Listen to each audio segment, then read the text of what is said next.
হঠাৎ করে একজন মানুষ একজন আরেকজনকে বলতেছিল, এই মানুষ তোমরা জানো নি এই মক্কা নগরীতে আখিরি জমানার পয়গম্বরের আবির্ভাব হবে, যারা এই মক্কা নগরীতে থাকবে আখিরি জমানার নবীর সাথে দেখা হয়ে যাবে।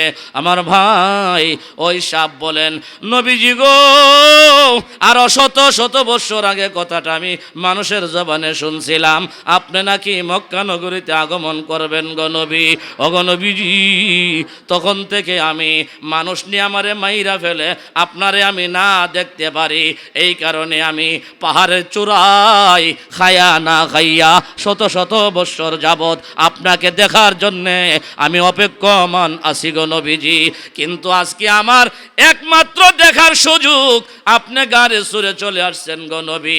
আবার যদি মুহূর্তে বাহির হইয়া যান, আমার যদি দেখা না হই গো নবী, তাহলে আমার শত শত বৎসরের অপেক্ষা বিফলে যাবে। এই জন্যে গো নবী আমি আবু বকরের আঙ্গুলে আঘাত করতেছিলাম, আঙ্গুল যখন সরাই না আমি জোরে সোরে তাকে দংশন করেছি, কামড় দিয়েছি যেন আঙ্গুলটা একটু সরায়া নেই গো নবী, আর আমি সাপ যেন আপনাকে একটা নজর দেখতে পারি।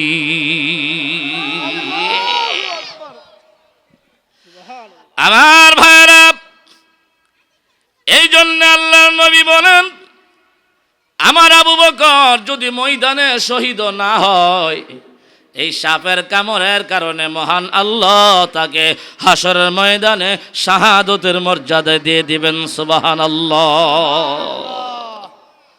প্রত্যেকের দিলে এই আকাঙ্ক্ষা থাকতে হবে, আল্লাহুম্মা রযুকনা শাহাদাতান ফি সাবিলিক, প্রভু হে তোমার রাহে মরতে চাই। সুবহানাল্লাহ বলে কোনো পরিস্থিতি না আসে কোরআনের সাথে সম্পর্ক রাখেন, নবীদের সাথে নবীওয়ালাদের সাথে সম্পর্ক রাখেন, মাদ্রাসার সাথে সম্পর্ক রাখেন, আল্লাহ আপনাদেরকেও শাহাদতের মর্যাদা দিবে ইনশাআল্লাহ তাআলা।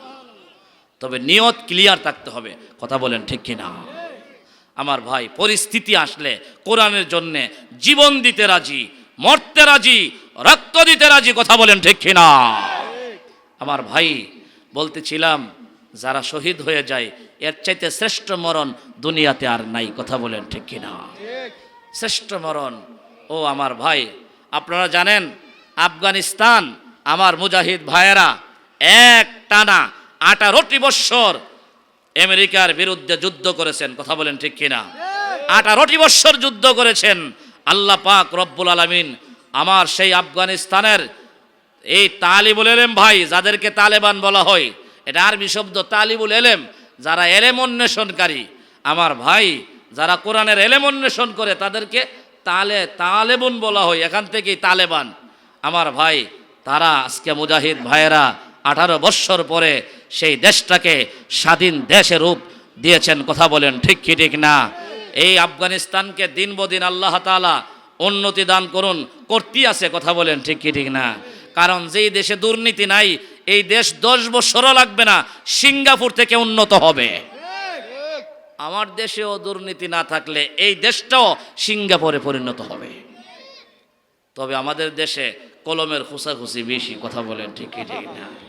ছোট সুর থেকে বড় সুর বেশি। তবে বড় সুরে ফা ফুলের মালা, আর ছোট সুরে ফা জুতার মালা। কথা বলেন ঠিক না?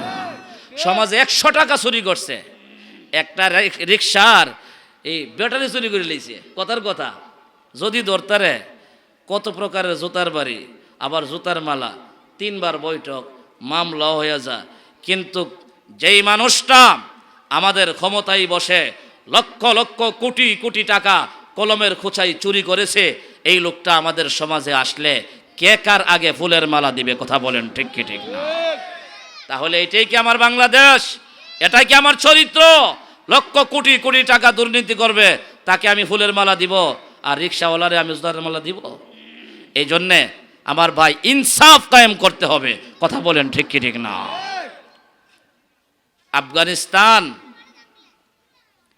আফগানিস্তানের এক ছোট্ট মুজাহিদের কাহিনী, বাস্তব কাহিনী। আমার ভাই, এক মহিলা, তার স্বামী শহীদ হয়ে গেছে, তার বড় ছেলে শহীদ হয়ে গেছে, ফ্যামিলিতে কেউ নাই, রুজি রোজগারের কেউ নাই, মোটামুটি একটা ছেলে প্রাপ্তবয়স্কে পৌঁছে এখনো কাজের বাউ বুঝে নাই, মা একদিন তার কানের দুল বাচ্চাটার হাতে দিছে, তুমি বাজারে গিয়া এটা বিক্রি করে আসো, এটা দিয়ে আমরা 5-6 মাস মোটামুটি সংসারটা চলবে। কথাটা খুব বুঝবেন। মা দিছে কানের দুল, বিচ্ছা কি আনতো, বাজার সদাই করব, টাকাটা নিয়ে আসব। কিন্তু এই ছেলেটা যখন বাজারের দিকে যা, সে শুনতে পায় তার বড় ভাই ডাকতে আছে, বাজার সদাই করার দরকার নাই, আখেরাতের বাজার কর। সুবহানাল্লাহ, আখেরাতের বাজার কর। এই ছোট্ট ছেলে বাজারে গিয়া মার দুল বিক্রি করিয়া দামি তলোয়ার কিনে বাড়িতে আর যাই নাই, যুদ্ধের ময়দানে উপস্থিত। আল্লাহু আকবার। হ্যাঁ মুসলমান, মা অপেক্ষায় আছে, সন্তান আমার বাজার আনবে, আমি পাক শাক করব, আমিও আরামসে খাবো, আমার সন্তানটাও আরামসে খাবে। আমার ভাই সারা দিন গেল, সারা রাত্র গেল, সন্তানের কোনো খবর নাই। 2 দিন পরে মায়ের কাছে সংবাদ আসে, হে মা গো, তোমার ছোট সন্তানটা আফগানিস্তানে বেঈমানদের বিরুদ্ধে যুদ্ধ করতে গিয়া শহীদ হইয়া দুনিয়া থেকে বিদায় হইয়া গেছে। কিন্তু যেই দৃশ্যটা, এ মুসলমান, ওই ছোট বালকের হাতে যে তলোয়ারটা ছিল, সে শহীদ হয়ে গেছে। মুজাহিদরা তলোয়ারটা নেওয়ার জন্য আপ্রাণ চেষ্টা করছে, কিন্তু সে মরণের পরেও, শাহাদতের পরেও তলোয়ারটা ছাড়ে না, তলোয়ারটা ছাড়ে না। আমার ভাই টেনে হেসড়ে তলোয়ার নিতে পারে না।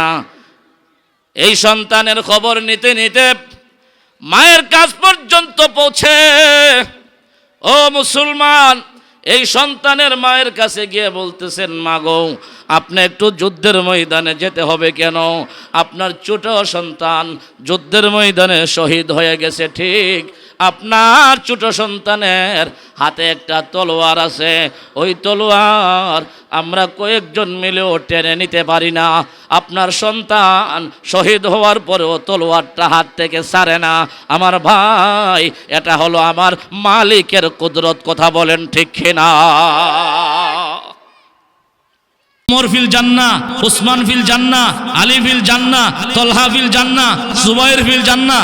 নবীজি নিজের জবান মুবারকে বলেছেন, আমার ওমর জান্নাতি, এরপরও তিনি শহীদ হবেন, এর জন্য খুশি। কথা বলেন ঠিক কি? কথা বলেন ঠিক কি? আমার ভাই, একটু জিকিরের মাধ্যমে আপনারা সুন্দর করে, যাদের সামনে খালি জায়গা আছে সামনে পূরণ করে বসবেন ইনশাআল্লাহ তাআলা। কোরআনের আজমত মহব্বত দিলে নিয়ে লা ইলাহা ইল্লাল্লাহ, আর জোরে লা ইলাহা, আর জোরে লা ইলাহা,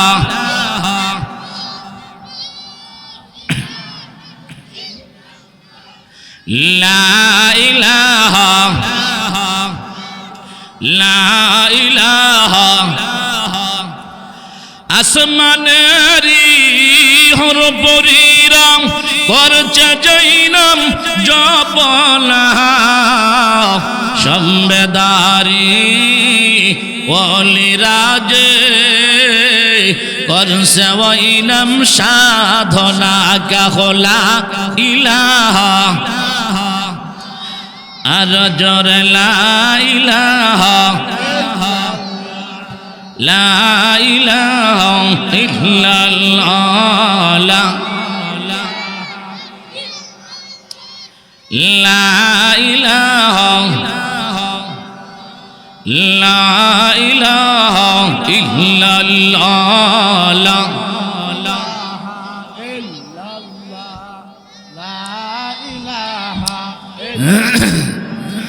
লা ইলাহা ইল্লাল্লাহ, মুহাম্মাদুর রাসূলুল্লাহ সাল্লাল্লাহু আলাইহি ওয়াসাল্লাম। আল্লাহ তাআলা বলেন, ওয়ালা তাকুলু লিমা ইউকতালু ফি সাবিলিল্লাহি আমওয়াত, যারা আমি আল্লাহর রাহে শাহাদাত বরণ করে তাদেরকে স্বাভাবিক মৃত্যুবরণ করছে বলিও না। সুবহানাল্লাহ। আমার ভাই ওমরের মতো ব্যক্তি বলতেছেন, যেহেতু কাফেরে আঘাত করেছে নিশ্চয়ই আমি শহীদ, সুতরাং আলহামদুলিল্লাহ পড়েছেন, শুকরিয়া আদায় করেছেন আল্লাহর কাছে। আমার ভাই, হযরত ওমরকে রুমে নেওয়া হইলো, চিকিৎসা দেওয়া হইলো, উন্নতি নাই। ওনার মুখ দিয়া দুধ পান করাইলে পেট দিয়া বাহির হইয়া যায়, অবস্থা খুব ভয়ানক, বেশি দিন বাঁচবে না, বেশি সময় বাঁচবে না। হযরত ওমর বিনায়া বিনায়া কান্দে। ওমরের বড় ছেলে আব্দুল্লাহ ওমরের কাছে গিয়ে বলতেছেন, হে আব্বাজান, সর্বশেষ হয়তো আপনি মারা যাবেন, এই আঘাতে আঘাতে হয়তো বা আপনি মারা যাবেন, আপনি কি মরণের ভয়ে কাঁদতেছেন? অথচ নবীজি নিজের জবান মুবারকে বলেছে ওমর ফিল জান্নাহ। সুবহানাল্লাহ।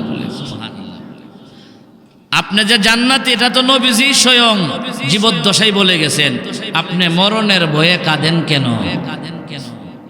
আমার ভাই, ওমর আসলে মরণের ভয়ে কাঁদে না, কথা বলেন ঠিক কিনা? ওমর মরণের ভয়ে কাঁদে না। কোন কারণে কাঁদে এই কথাটা আমাদের মনোযোগ সহ শুনতে হবে। খলিফাতুল মুসলিমিন ওমর শহীদ হবে, এই জন্য তো তিনি প্রথমেই বলে দিয়েছেন আলহামদুলিল্লাহ, কথা বলেন ঠিক কিনা? তাহলে বোঝা গেল মরণের ভয়ে কাঁদে না। আব্দুল্লাহ, তুমি আমার ছেলে, শোনো, আমি মরণের ভয়ে কাঁদি না, আমি একটা টেনশন চিন্তায় কাঁদতেছি। সেটা হলো, আমি যখন শহীদ হয়ে যাব তোমরা আমাকে দাফন করবে জান্নাতুল বাকিতে, আর আমার নবী শুয়ে আছে রওজা শরীফে।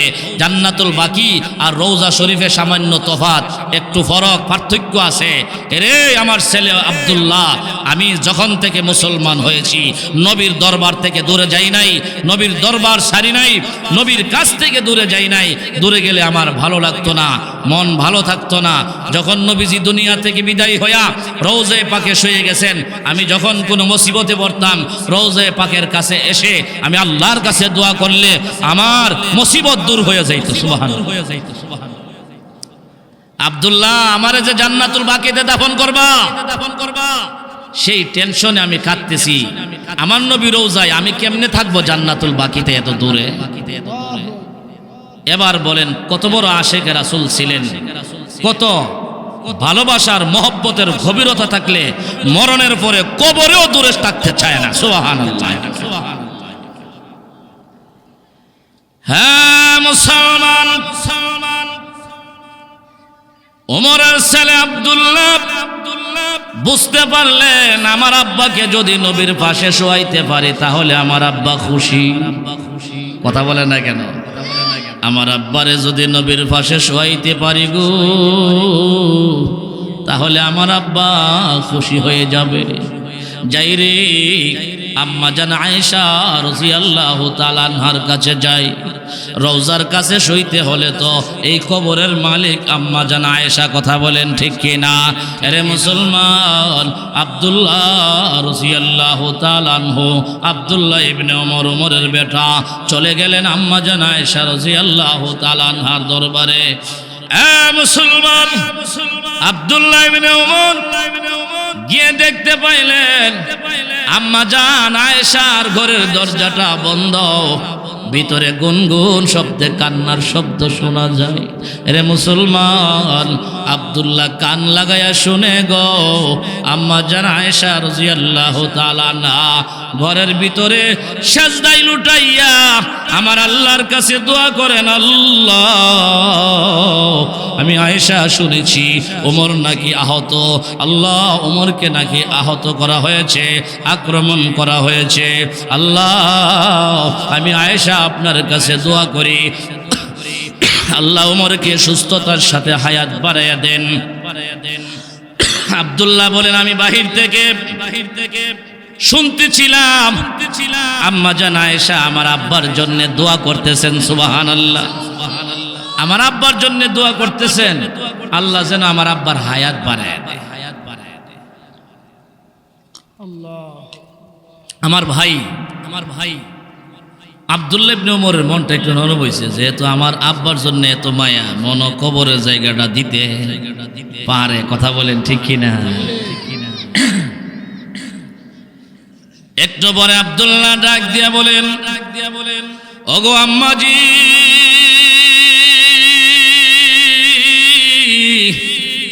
আমি ওমরের সন্তান আব্দুল্লাহ আপনার দরবারে এসেছি।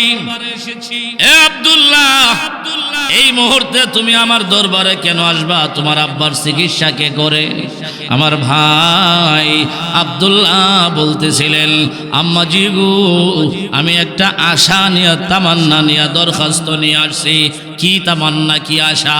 এমনিতে আব্দুল্লাহ ডাইকে বলেন, ওগো আম্মা জান আয়েশা,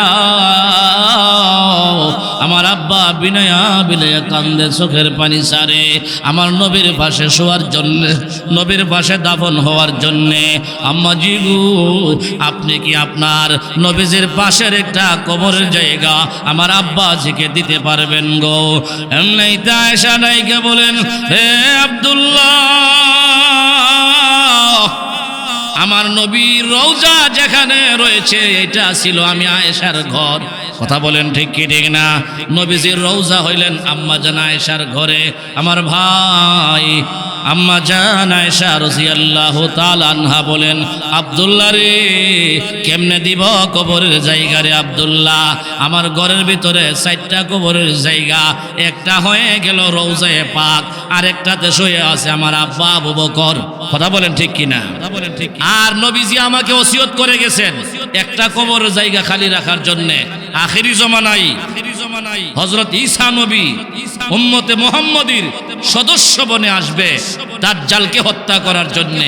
তখন দাজ্জালকে হত্যা করার পর 7 বৎসর গোটা বিশ্ব পরিচালনা করবেন হযরতে ঈসা, উম্মতে মুহাম্মদীর সদস্য বন্যা, নবী হয়ে আসবে না। কথা বলেন ঠিক কিনা? নবী হয়ে আসবে না, উম্মতে মুহাম্মদীর সদস্য বনে আসবে। গোটা পৃথিবী তখন ইসলামী রাষ্ট্র কায়েম হবে আর ইসলামের পতাকা উড্ডীন হবে বর্তমান শাম এবং ফিলিস্তিন থেকে। কোন সুবহানাল্লাহ। আমার ভাই, আমরা দেখতেছি 70 বছর যাবত ফিলিস্তিনি মজলুম নিরীহ নির্যাতিত ভাইরা আজকে এই নির্যাতনের স্টিম রোলার চালানো হয়েছে। আমার ভাই, সেই তাদের পাকাপুক্ত ঈমান যারা লালন করতেছেন, সেখান থেকেই গোটা বিশ্বের ইসলামী রাষ্ট্রের পতাকা উড্ডীন হয়ে যাবে। সুবহানাল্লাহ। কারণ শামের ব্যাপারে নবীজি মিশকাত শরীফেও হাদিস আছে, নবীজি সাল্লাল্লাহু আলাইহি সাল্লাম 10টার মতো সুসংবাদ দিয়ে গেছেন। শাম দেশ এর একটা অংশ হইল ফিলিস্তিন। কথা বলেন ঠিক কি ঠিক না?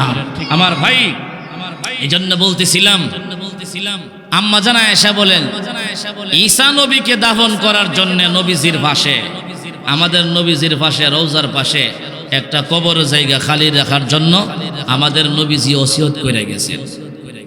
4টা কবরের জায়গা, একখান হইলেন রওজায়ে পাক, আরেকটা আবু বকর সিদ্দিক, আরেকটা ঈসা নবীর, আর তাকে কোডা একটা।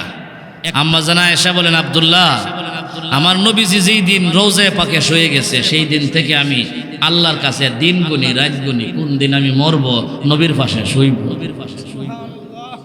কথাটা বুঝতেছেন আপনারা? কোন দিন আমি মরব, নবীর পাশে শুইব। কারণ একটা কবরের জায়গা যে এটা আমার জন্য রাখছি, আমার জন্য, নিজের জন্য। তাহলে তো আয়েশার কবর সহ 4 কবরের জায়গা শেষ। কথা বলেন ঠিক কি ঠিক না? তোমার আব্বারে কোথায় থেকে দেব? আমার ভাই আব্দুল্লাহ ইবনে ওমর যে আশা নিয়ে গেছিলেন, আশা নিরাশা হয়ে তিনি ফিরে আসতেছিলেন। আব্দুল্লাহ ইবনে ওমর ফিরে আসার সময় আম্মা জান আয়েশা পেছন থেকে ডাকতেছে সুবহানাল্লাহ বলে, রে আব্দুল্লাহ, আজ যাস না, পিছন ফিরে আরে, তোমার সাথে আরেকবার কথা আছে। আম্মা জান আয়েশা রাদিয়াল্লাহু তাআলা আনহা আব্দুল্লাহ রে ডাইকা বলেন, আব্দুল্লাহ রে, আমি আমার নিজের জন্য যে কবরের জায়গাটা রাখছিলাম, আমার কবরের দরকার নাই, আমি জান্নাতুল বাকিতে ঘুমাইব। তোমার আব্বারে আমার কবরের জায়গাটা ওয়াকফ করে দিলাম,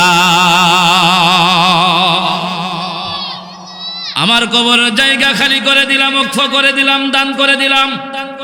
তোমার আব্বা যখন শহীদ হয়ে যাবে গো, তোমার আব্বারে সুসংবাদ জানাইয়া দিও, আমার নবীর বাম পাশে শোয়াইয়া দিও। সুবহানাল্লাহ। আশা পূরণ হইছে নিও? পূরণ হইছে। লক্ষণীয় বিষয়, মনোযোগ থাকলে বুঝবেন। আব্দুল্লাহ ইবনে ওমর খুশি না বেজার? খুব খুশি, আনন্দে আত্মহারা হইয়া ওমরের দরবারে গেছেন। আব্বাজি, আপনার মনের আশা পূরণ হয়েছে। কি হয়েছে রে ভূত? বলে আম্মা জান আয়েশা একটা কবরের জায়গা নবীর বাম পাশে আপনার জন্য দান কইরা দিছে। সুবহানাল্লাহ, সুবহানাল্লাহ। ওমর বলতেছেন, সাবধান ছেলে, আমি আমার মরণের পরে, শহীদের শাহাদতের পরে তুমি আমাকে নবীর পাশে দাফন কইরো না। সাবধান, সাবধান। কথা বুঝতেছেন আপনারা? ওমর কি কো? সাবধান, আমারে নবীর পাশে শোয়াইবা না। আমার মরণের পরে আমাকে জান্নাতুল বাকিতে কবর খনন করবা। আব্বাজি, আপনি না নবীর পাশে শুবার লেগে কানলেন, ইতিপূর্বে না কানলেন নবীর পাশে শোয়ার জন্য, এখন নিষেধ করেন কেন? আহা, ওমর যেই কথা বলছিলেন আমার ভাই, লক্ষণীয় বিষয় হলো ওমর বলতেছেন, আব্দুল্লাহ শোনো, আমি ওমর রাগী মানুষ, তামাম পৃথিবী আমাকে ভয় করে। কথা বলেন ঠিক কিনা? হইতে পারে আয়েশা আমি ওমরের ভয়ে কবরের জায়গা ওয়াকফ করে দিছে। আয়েশা যদি আমি ওমরের ভয়ে কবরের জায়গা ওয়াকফ করে থাকে, তাহলে আমি এই কবরের জায়গা নিলে হয়ে যাইব জালেম। আমি চাই না রে শেষ বয়সে কবরে গিয়া আল্লাহর সামনে জালেম সাব্যস্ত হইতে চাই না। সুতরাং এই কবর আমার নেওয়ার দরকার নাই। আমার ইন্তেকালের পরে আমার জন্য জান্নাতুল বাকিতে কবর খনন করবে। আমার জানাজার পরে লাশ নিয়ে যাবে আয়েশার ঘরের সামনে দিয়া। সুবহানাল্লাহ। আয়েশার ঘরের সামনে দিয়ে আমার লাশ নিয়ে যাবে, জান্নাতুল বাকির দিকে রওনা দিবে। আমার মরণের পরে আমার লাশ দেখে যদি আয়েশা আবার নতুন করে কবরের জায়গা দান করে, তখন তুমি আমারে নবীর পাশে শোয়াইয়া দিও। সুবহানাল্লাহ, সুবহানাল্লাহ। কারণ আমার মরণের পরে তো আর আমার কোনো বাহাদুরি থাকবে না, ক্ষমতা থাকবে না, আমি ওমর আর রাগী থাকবো না। তখন যদি আয়েশা কবরের জায়গা ওয়াকফ করে, বুঝতে হবে মহব্বত কইরা দিছে। কথা বলেন ঠিক কিনা? মুসলমান, যেই মাত্র খলিফাতুল মুসলিমিন হযরতে ওমর দুনিয়া ছেড়ে চলে গেলেন, শহীদ হয়ে গেলেন, শাহাদতের অমিয় পেয়ালা পান করলেন। ওসিয়ত অনুযায়ী আব্দুল্লাহ ওমরের জন্যে জান্নাতুল বাকিতে কবর খনন করলেন। আমার ভাই জান্নাতুল বাকির ভিতরে কবর খনন করলেন। এরে মুসলমান, জানাজা শেষ হয়ে গেল, লাশ নিয়ে রওনা দেওয়া হলো আম্মা জান আয়েশার ঘরের সামনে দিয়া, অর্থাৎ রওজা পাকের সামনে দিয়া হযরত ওমরের লাশ নিয়ে যায়। আমার ভাই যেই মাত্র আয়েশার ঘর পাড়ি দিয়া জান্নাতুল বাকির দিকে রওনা হয়ে গেছে, এমনিতে আয়েশা বাহির হইয়া ডাক মারলেন, রে আব্দুল্লাহ, তুমি তোমার আব্বার লাশ নিয়ে কোথায় যাও? বলে আমি আমার আব্বার লাশ নিয়ে জান্নাতুল বাকিতে যাই। আমি না আমার কবরের জায়গাটা তোমার আব্বার জন্য দিয়েছি, এখানে দাফন করে দাও। আব্দুল্লাহ ডাইকা বলবেন, ওগো আম্মাজি, আমার আব্বা বলেছেন নবীর পাশে দাফন না করার জন্য। কেন? বলে আপনি নাকি আমার আব্বার ভয়ে কবরের জায়গা দান করছেন। এমনিতে আয়েশা ডাক দিয়া বলেন, না না না আব্দুল্লাহ রে, এই কবরের জায়গাটা আমি মহব্বত কইরা দান করছি, এই কবরের জায়গাটা আমি তোমার আব্বার ভয়ে দান করে নাই। আর দান করার কারণটা জানোনি? আরে আব্দুল্লাহ, তুমি কারণটা জেনে নাও। এ আব্দুল্লাহ, আমি চিন্তা করতেছিলাম নবীর পাশে কবরে বাম পাশে আমি আয়েশা ঘুমাইলে আমার নবী বেশি খুশি হইব নাকি ওমর ঘুমাইলে বেশি খুশি হইব। আমি চিন্তা করে দেখলাম গো, আমি না ঘুমাইয়া আমার ওমর যদি নবীর পাশে ঘুমা, আমার নবী বেশি খুশি হইয়া যাবে। সুবহানাল্লাহ।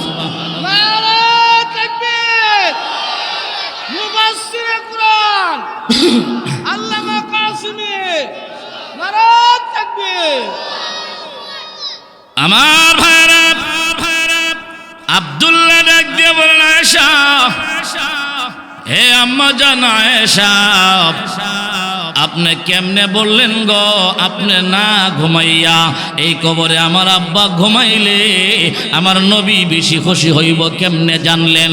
এমনিতে আয়েশা ডাইকে বলেন, আব্দুল্লাহ রে, তুমি কি জানোনি তোমার আব্বা হইল 40 নম্বরের মুসলমান। যখন আমি ছিলাম না রে, তোমার আব্বা আমার সঙ্গে ছিল।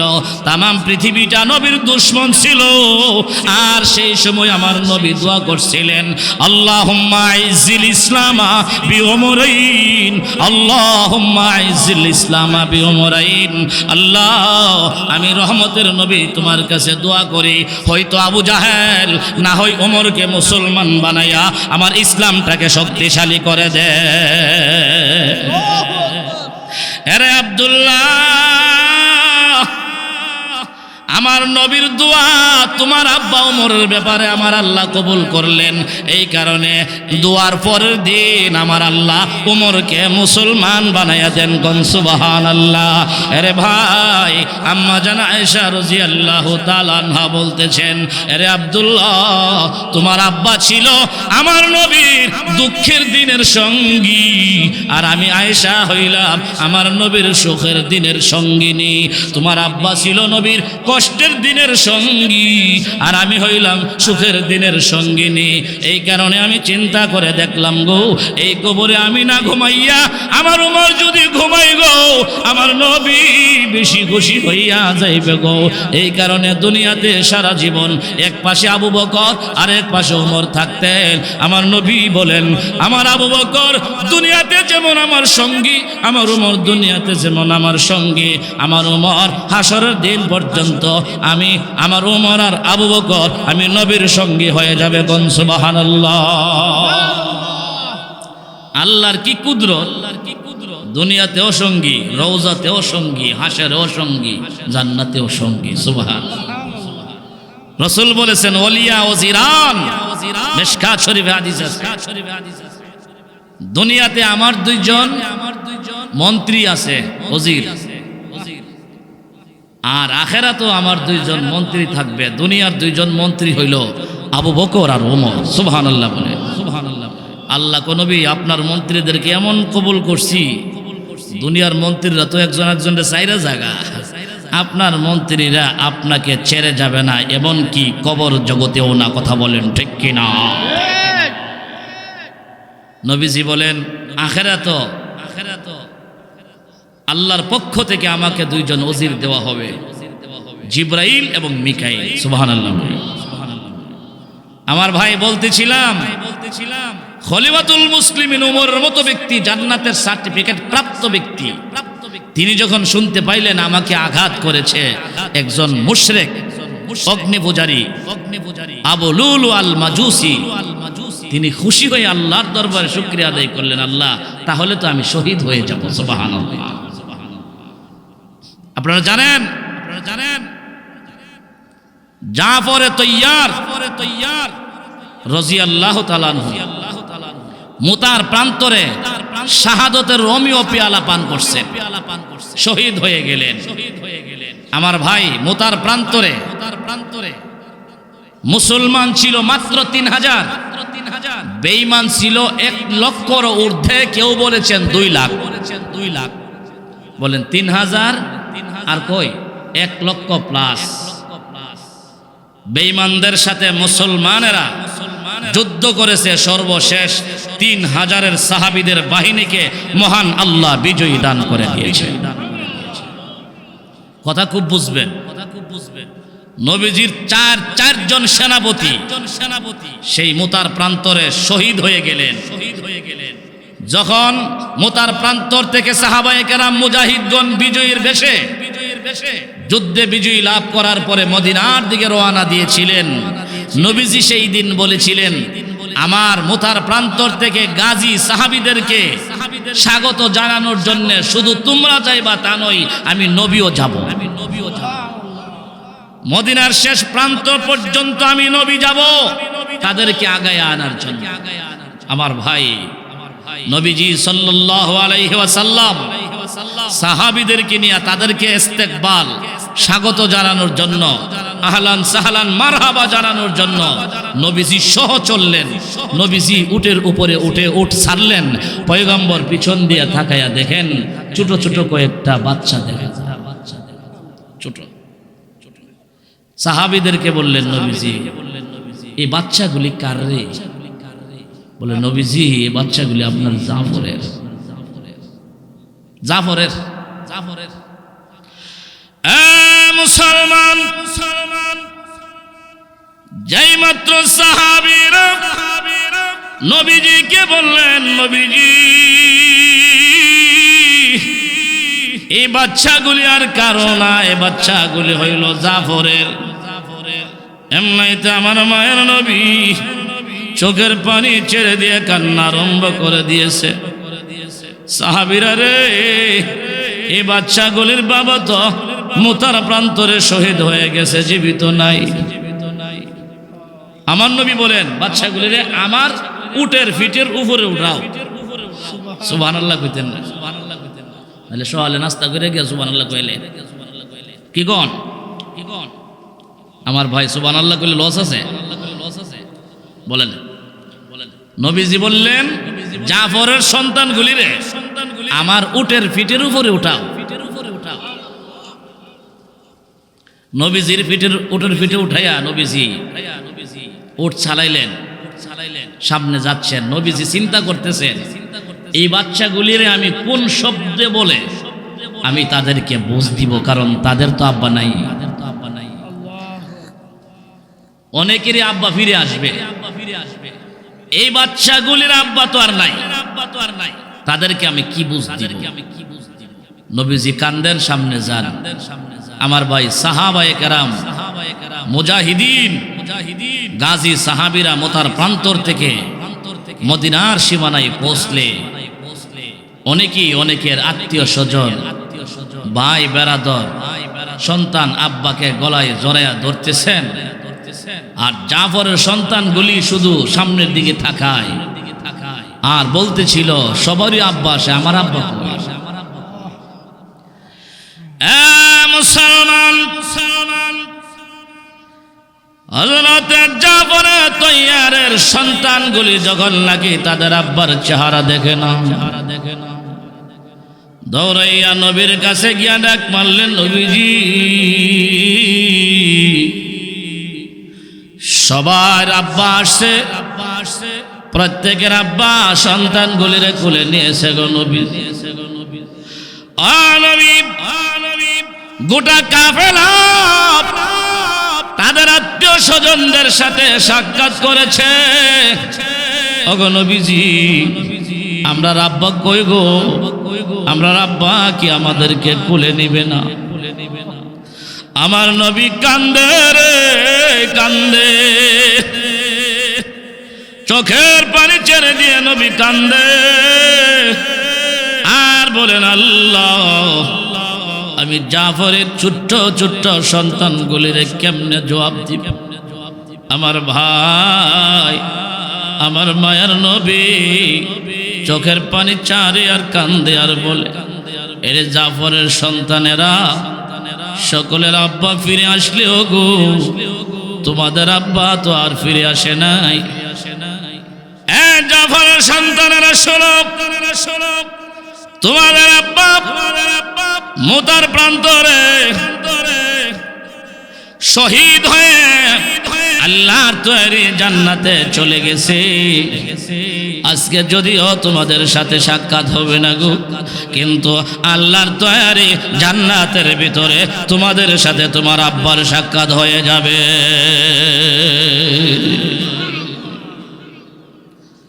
আমার ভাইয়ারা,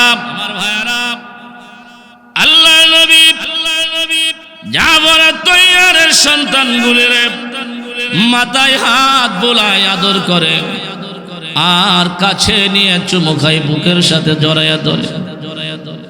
এই জাফরের সন্তানেরা, তোমরা কাঁদিও না, তোমাদের কান্না আমি নবী সইতে পারি। জাফরের সন্তানগুলির নিয়ে মহানবী আবার মদিনার দিকে যখন রওনা হয়ে গেলে, মসজিদে নববীর পাশাপাশি যাওয়ার পরে নবীজি তাকাইয়া দেখে গো জাফরের স্ত্রী আর জাফরের মা মসজিদের কাছে হাজির। স্ত্রী আর মা ডাইকা বলেন, ওগো নবীজি,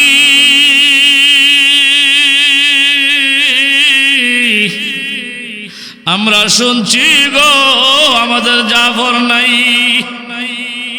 জাফর শহীদ হয়ে গেছে, আমাদের কাছে সংবাদ পৌঁছে গেছে।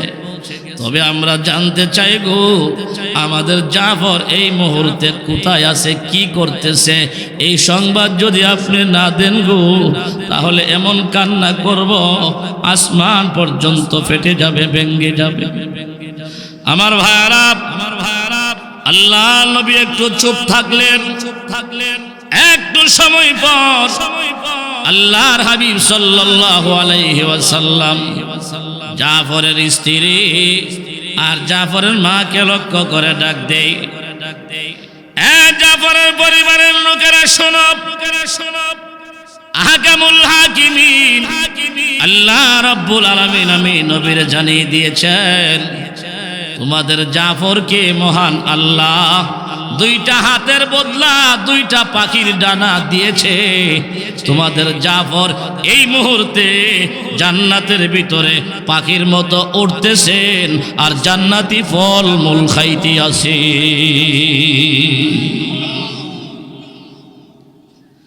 আমার ভাইয়ারা বলতেছিলাম শাহাদতের মর্যাদা আছে কিনা নাই? ولا تقولوا لمن يقتل في سبيل الله أموات بل أحياء ولكن لا تشعرون। আল্লাহ পাক বলেন তোমরা টের পাও না তারা আমি আল্লাহর কাছে জীবিত আছে। সুবহানাল্লাহ বলে। আমার ভাই উহুদের ময়দানে নবীজি সাল্লাল্লাহু আলাইহি ওয়াসাল্লাম উহুদের ময়দানের মাঝখানে সাহাবীরা একটু হযবরল হয়ে গিয়েছিল, ছত্রভঙ্গ হয়ে গিয়েছিল। কাফেররা পাহাড়ের পিছন থেকে মুসলমানদের উপরে অতর্কিত হামলা করার কারণে উলামায়ে কেরাম কিতাবুল মাগাজির হাদিস বিস্তারিত জানে। অতর্কিত হামলা করার কারণে 70 জন সাহাবীকে শহীদ, এখনো সে জীবিত আছে নাকি শহীদ হয়ে গেছে আমি নবী দেখছি। আমার নবীর সামনে দাঁড়ায়া আমাকে হেফাজত করার জন্য 70টা তীরের আঘাত নিজের বুকে গেঁথে নিয়েছে। আমার সেই আশেককে একটু দেখো না জীবিত নাকি শহীদ হয়ে গেছে। জীবিত থাকলে আমি নবীর পক্ষ থেকে তাকে একটা সালাম জানাইয়া দিব। বুঝলেন না? নবীর পক্ষ থেকে সালাম, এটা খামখেয়ালি কথা না। যদি জীবিত পাও আমি নবীর পক্ষ থেকে সালাম। আর তাকে একটু জিজ্ঞাসা করবা 70টা তীরের আঘাতের জ্বালা যন্ত্রণা কত কঠিন তার কাছে। আমার ভাই যায়েদ ইবনে সাবিত দৌড়াইতেছেন, তন্ন তন্ন করে তালাশ করতেছেন সাদ ইবনে রবির দেহটা কোথায় আছে। তিনি বলেন আমি গিয়া বাইনাল কাতলা শুহাদায়ে কেরামের মাঝখানে গিয়া দেখলাম একটা দেহ, নিতর দেহ পড়ে আছে, এখনো তার আত্মাটা নড়াচড়া করে। সুবহানাল্লাহ। আমি মুখটা তার কানের কাছে নিয়ে বললাম সাদ তুমি কি এখনো জীবিত? বলে হ্যাঁ আমি এখনো জীবিত। সুবহানাল্লাহ। মুসলমান ভাইরা, হযরত যায়েদ ইবনে সাবিত রাদিয়াল্লাহু তাআলা আনহু সাদ ইবনে রবি আশিকে রাসূলকে ডাইকা বলেন সাদ রে আমার নবী তোমার কাছে আমারে পাঠাইছে, তুমি যদি জিন্দা থাকো গো আমার নবী বলেছেন নবীর পক্ষ থেকে একটা সালাম তোমারে জানাইয়া দেওয়ার জন্য। আমার ভাইরা যায়েদ ইবনে সাবিত 2 নম্বরে বলতেছেন এ সাদ আল্লাহ নবী জানতে চেয়েছেন 70টা তীরের আঘাত তোমার কাছে কেমন লাগতেছে, কত জ্বালা, কত যন্ত্রণা, কত ব্যথা। আমার নবী একটু জানতে চাই গো তোমার কতটুক যন্ত্রণা লাগে। 70 জরবা 70টা তীরের আঘাত। আমার ভাইয়েরা গভীর মনোযোগ। সাদ ইবনে রবি আল্লাহর নবীর সাহাবী যায়েদকে ডাইকা বলেন, রে যায়েদ, আমার নবী বুঝে জানতে চাইছে আমি কেমন আছি, তুমি শুনে যাও গো। ইন্নী আজিদু রিহাল জান্নাহ। আল্লাহু আকবার, জোরে বলেন আল্লাহু আকবার। ইন্নী আজিদু রিহাল জান্নাহ। এ যায়েদ, আমি উহুদের ময়দানে নিতর দেহ নিয়া শুইয়া আমি আমার আল্লাহ পাকের জান্নাতের ঘ্রাণ পাইতে আসি।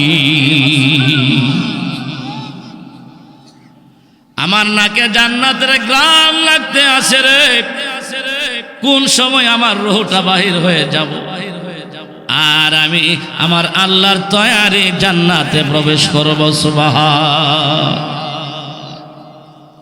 আমার ভাইয়েরা, এই জন্য বলতেছিলাম সাহাবী যায়েদ নবীজির দরবারে এসে ডাক মারলেন, নবীজি গো, আপনার পক্ষ থেকে সালাম, আমি আপনার সাদ আশেকের রাসূলের কাছে পৌঁছাইয়া দিছি। নবীজি কো এখনো জিন্দা? বলে হ্যাঁ এখনো জিন্দা। এরে মুসলমান, নবীজি যায়েদ রে জিজ্ঞাসা করে, যায়েদ রে, আমার সাদ ইবনে রবির কি অবস্থা, কেমন লাগতেছে জিজ্ঞাইছো? নবীজি আপনার সাহাবী সাদ ইবনে রবিকে আমি জিগাইলাম তোমার এখন কেমন লাগে? সে আমারে জবাব দিছে, গো ইন্নী আজিদু রিহাল জান্নাহ। আমি উহুদের ময়দানে শোয়া শোয়া আল্লাহর তৈয়ারি জান্নাতের সুঘ্রাণ পাইতে আসি। লা ইলাহা, জোরে জোরে জোরে জোরে জোরে জোরে আর জোরে, লা ইলাহা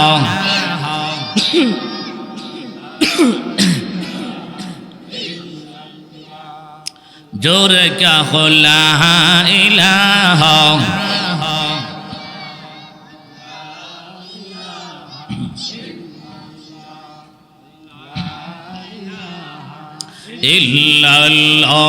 ইল্লাল্লাহ,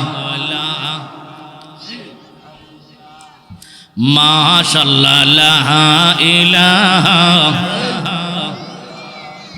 আর জোরে, লা ইলাহা ইল্লাল্লাহ,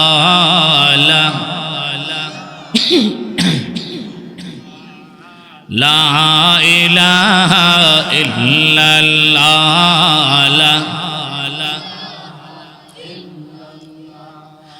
নেই কোনো মাবুদ আল্লাহ ছাড়া, নেই কোনো মাশুক আল্লাহ ছাড়া, লা ইলাহা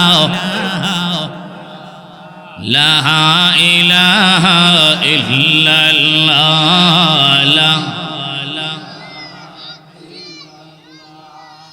আসমান জমিন গায়রুল্লাহ, পাহাড় পর্বত গায়রুল্লাহ, আমার মাবুদ শুধু এক আল্লাহ, কাহো লা ইলাহা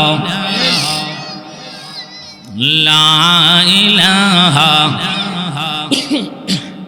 লা ইলাহা আর জোরে, লা ইলাহা ইল্লাল্লাহ, লা ইলাহা जोर से कहो ला इलाहा इल्लल्लाह।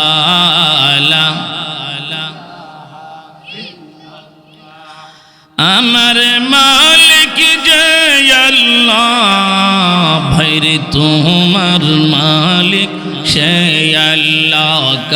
লা ইলাহা ইল্লাল্লাহ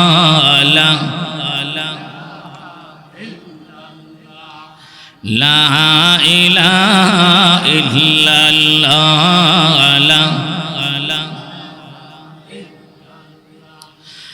লা ইলাহা ইল্লাল্লাহ মুহাম্মাদুর রাসূলুল্লাহ। মোহব্বতে বলি সাল্লাল্লাহু। আমার ভাই বুখারী শরীফ 3045 নং হাদিস, নবীজি সাল্লাল্লাহু আলাইহি সাল্লাম লম্বা এক হাদিস বর্ণনা করেছেন। লাস্টের সারসংক্ষেপ বলতেছি, একজন শহীদের মর্যাদা প্রভুর দরবারে কত বেশি, আছে কিনা নাই?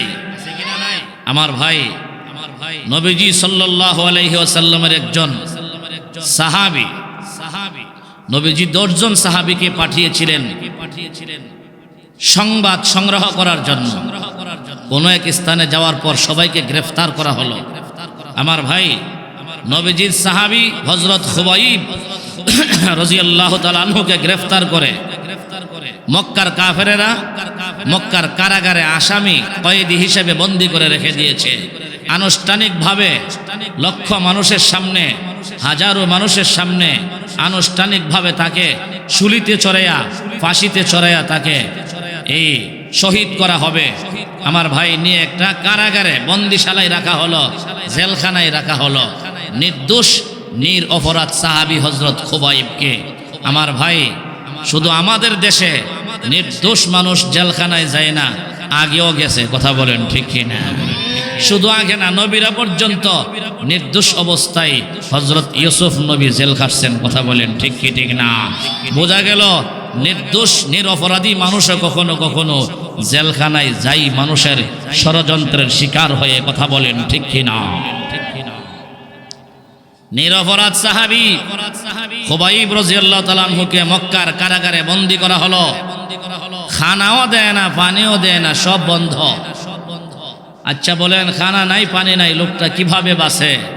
আমার ভাই 1 সপ্তাহ পরে বেঈমান কাফেরেরা তাকে শুকরের গোশত আর মদ নিয়ে দিল, খাও খাও, বেশি করে খাও।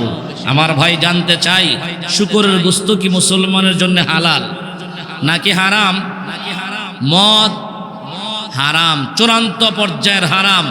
আমার ভাই সেই হারাম গোশত এবং মদ নিয়ে খুবাইবের সামনে রাখার সাথে সাথে খুবাইব আমার আল্লাহকে বলে দিয়েছেন, হে আল্লাহ, 1 সপ্তাহ পরে 10 দিন পরে আমার সামনে খানা দিল, তাও মুসলমানদের জন্য চূড়ান্ত হারাম খাদ্য দিয়েছে। আল্লাহ, আমি আপনাকে জানিয়ে দেই, আল্লাহ, যদি আমি খুবাইব না খেতে খেতে উপবাস থাকতে থাকতে আমার প্রাণ চলে যাই, জান চলে যাই, মৃত্যুবরণ করতে রাজি, হারাম খাদ্য বহন করতে রাজি না। সুবহানাল্লাহ বলে, হারাম খাদ্য বক্ষণ করতে রাজি না। আমার ভাই আল্লাহ তো দেখে নাকি? আল্লাহ দেখে নিও। আল্লাহর বান্দা জেলখানায় না খায়া মরবে, এটা আমার আল্লাহ কোনো সময় দিতে পারে না, কথা বলেন ঠিক কিনা? হযরত খুবাইব রাদিয়াল্লাহু তাআলা আনহু জেলখানায় উপবাস, পানিও নাই, খানাও নাই। মুসলমান, আল্লাহ রাব্বুল আলামিন জিবরাইল আমিনকে ডাক দিয়া বললেন, জিবরাইল যা যা যা, আমার জান্নাত থেকে জান্নাতি সুন্দর সুন্দর আঙ্গুর নিয়া ওই যে মক্কা নগরীর জেলখানার ভিতরে আমার নবীর সাহাবী হযরতে খুবাইবের সামনে জান্নাতি আঙ্গুর দিয়ে আসেন। সুবহানাল্লাহ। আমার ভাইরা, হযরতে খুবাইব জেলখানার ভিতরে আসামি হইয়াও এত সুন্দর সুন্দর আঙ্গুর খায়। দুনিয়ার মানুষ, দুনিয়ার কোনো মার্কেটের ভিতরে এত সুন্দর আঙ্গুর কোনোদিন দেখে নাই, কথা বলেন ঠিক কিনা? আমার ভাইয়ারা, বুখারী শরীফে আছে ওই এলাকারই একজন মহিলা যার নাম জৈনব, হঠাৎ করে ঘরের জানালা দিয়া তাকায়া দেখে জেলখানার ভিতরে একজন আসামি, একজন কয়েদি এত সুন্দর আঙ্গুর খা, কোনোদিন জিন্দেগিতে জন্মের পরে এত সুন্দর আঙ্গুর দেখা নসিব হইছে না। জৈনব থাকে দেখে ঘর থেকে বাহির হয়ে আসে এমন একটা আসামি, যে আসামিকে এত সুন্দর খানা দেওয়া হইল, যে আঙ্গুর দুনিয়ার কোনো মার্কেটে, মক্কা মদিনার মার্কেটে দেখি নাই। জৈনব অপলক নজরে তাকায় দেখে গো, এই জৈনব পরবর্তীতে বর্ণনা করেছেন, আমাদের বাড়ির আসামি খুবাইব যখন আঙ্গুর খেয়েছিল, আমি তাকায়া চিন্তা করতেছিলাম, একজন আসামির এত সুন্দর আঙ্গুর কেউ দেয় না, কোথায় পাইল গো? এই আসামির একটু জিজ্ঞাসা করা দরকার। সুবহানাল্লাহ। আরে ভাই, হযরত খুবাইব রাদিয়াল্লাহু তাআলা আনহু তাকায়া দেখলেন এই মহিলাটা আঙ্গুরের দিকে বারবার থাকা। এমনিতে খুবাইব লাগ দিয়ে বলেন, এ মহিলা তুমি কি দেখো? বলে তোমার হাতের আঙ্গুর দেখি। বলে কেন? এত সুন্দর এত বড় আঙ্গুর আমরা আমাদের জন্মের পরে কোনো বাজারে দেখি নাই, মার্কেটে দেখি নাই। আমার ভাই, এমনিতে খুবাইব রাদিয়াল্লাহু তাআলা আনহু বলেন, কেমনে দেখবা গো? এই আঙ্গুরগুলি পৃথিবীর কোনো মার্কেট থেকে আসে নাই, বাজার থেকে আসে না, এই আঙ্গুরগুলি আসছেন আমার আল্লাহর তৈয়ারি জান্নাত থেকে। কোন সুবহানাল্লাহ। আমার ভাইয়ারা, এই জৈনব বুখারীতে আছে, পরবর্তীতে মুসলমান হয়েছে। সুবহানাল্লাহ। আসামের দিকে মুসলমান হয়ে গেছে। এত বড় আঙ্গুর খাবারটা দুনিয়া তো, তাহলে জান্নাতে গেলে আরো কত বড়টা দিব। কথা বলেন ঠিক না? সুতরাং ওই রবের ইবাদত করা দরকার, যেই রব জেলখানাতেও জান্নাতের আঙ্গুর খাওয়াইতে পারে। কথা বলেন ঠিক কিনা? মুসলমান, নির্দিষ্ট দিনে নির্দিষ্ট সময়ে বুখারী শরীফ সাক্ষী, হযরত খুবাইবকে জল্লাদেরা আসছে, তাকে শুলির কাস্টে নেওয়া হবে। আমার ভাই, আন্তর্জাতিক একটা কানুন আছে, আইন আছে। ফাঁসির আসামিকে জিজ্ঞাসা করা হয়, তোমার জীবনের শেষ আশা কি? কথা বলেন ঠিক কি ঠিক না? তোমার জীবনের শেষ আশা আমরা পূরণ করব।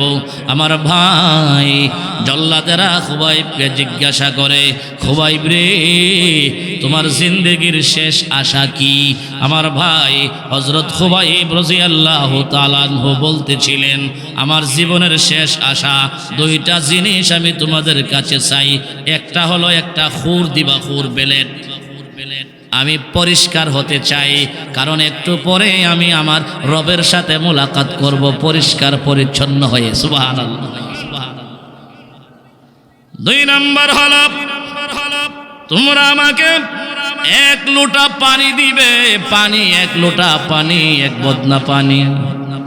আমি এক লোটা পানি দিয়া সুন্দর করে উজু বানাবো, আর আমার মওলারে 2 রাকাত নামাজ পড়া সেজদা করব।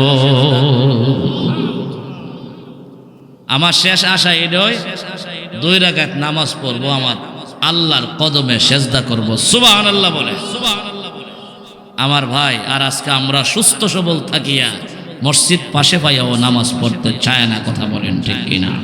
একজন সাহাবী তার জীবনের শেষ আশা হইল মারে দেখা না, বাবারে দেখা না, ছেলে মেয়ের চেহারা দেখা না, কোনো গোস্ত খাওয়া না। শেষ আশা হইল 2 রাকাত নামাজ। এ ভাই মুসলমান, হযরত খুবাইব রাদিয়াল্লাহু তাআলা আনহুকে 1 লোটা পানি দেওয়া হলো। 1 লোটা পানি দিয়ে তিনি সুন্দর করে উজু বানালেন। আরে ভাই, আমার নবী হাদিস শরীফে ইরশাদ করেন, উম্মতে মুহাম্মাদিরে, তোমরা যদি সুন্দর করে উজু বানাও, উজুর ফোঁটা, উজুর পানির শেষ ফোঁটা ঝরার সময় তোমার জিন্দেগির গুনাহ সব ঝরে যাবে। খুবাইব রাদিয়াল্লাহু তাআলা আনহু সুন্দর করে উজু বানালেন, 2 রাকাত নামাজে দাঁড়ালেন। জল্লাদেরা মনে করছে যদি আমাদেরকে ফাম দিয়া নামাজে দাঁড়াইতে পারে,